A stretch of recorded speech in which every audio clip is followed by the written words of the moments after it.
Hello students, welcome to my channel literature Gyan. हमने पिछले video में रीतिकाल के कवि घनानंद का विषय आरंभ किया था। प्रथम चरण में हम उनके जन्म मृत्यु संबंधी अध्ययन कर चुके हैं।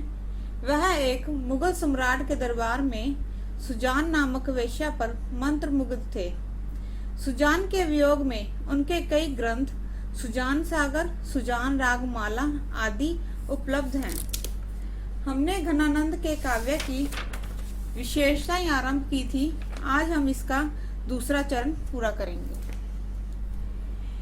वियोग श्रृंगार। घनानंद मूलत प्रेम की पीर के कवि हैं। लौकिक प्रेम की असफलता ने उन्हें भगवत प्रेम में लीन कर दिया था।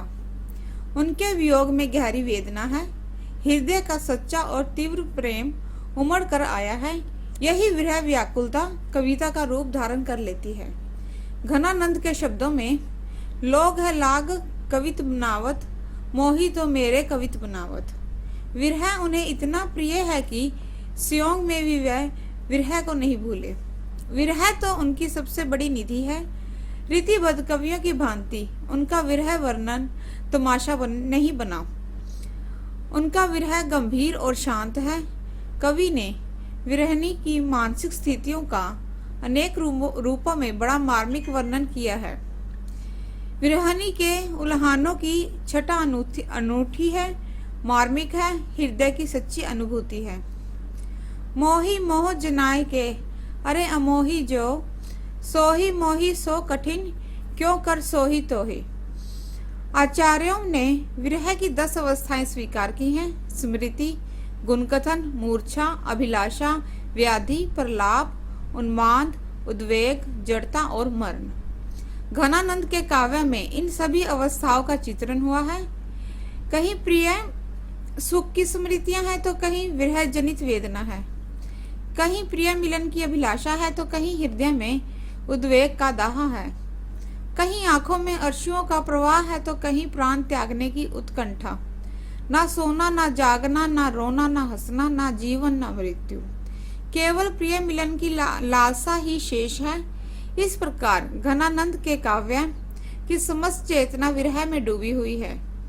उनके विरह वर्णन में जो तीव्रता और आवेग है वह अन्यत्र दुर्लभ है। श्री रामधारी सिंह दिनकर के शब्दों में विरह तो घनानंद की पूंजी ठहरा। विरह के जो स्वर उनके हृदय से निकले हैं वह रीतिकाल तो क्या सूर की कविता में भी दुर्लभता से मिलते हैं।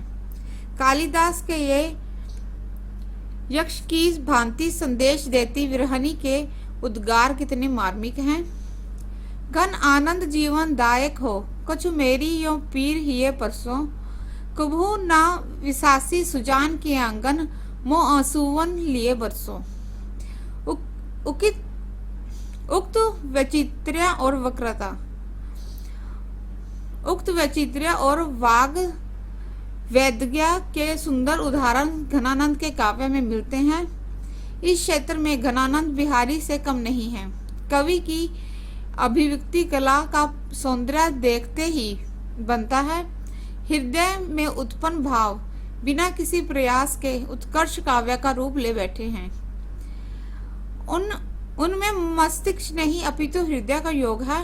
जैसे तेल से भीगी बत्ती आग का स्पर्श पाते ही जल उठती है, इसी प्रकार प्रेम की बातें जीभ पर आते ही विरह अग्नि का स्पर्श पाते ही जल उठती हैं। कितना कलात्मक कथन है।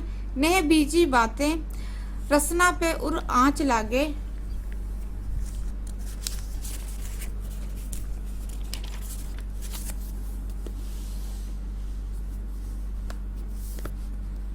घनानंद के काव्य की एक और विशेषता भावजन्य वक्रता है।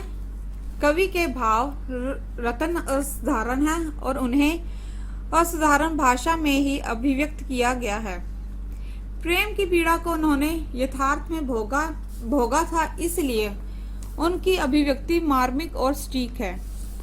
अभिव्यंजना की लाक्षणिक शैली को घनानंद ने भली प्रकार जाना था। यही कारण है कि प्राचीन कवियों में केवल उन्हीं के काव्य में लाक्षणिक सौंदर्य देखा जा सकता है। धन्यवाद।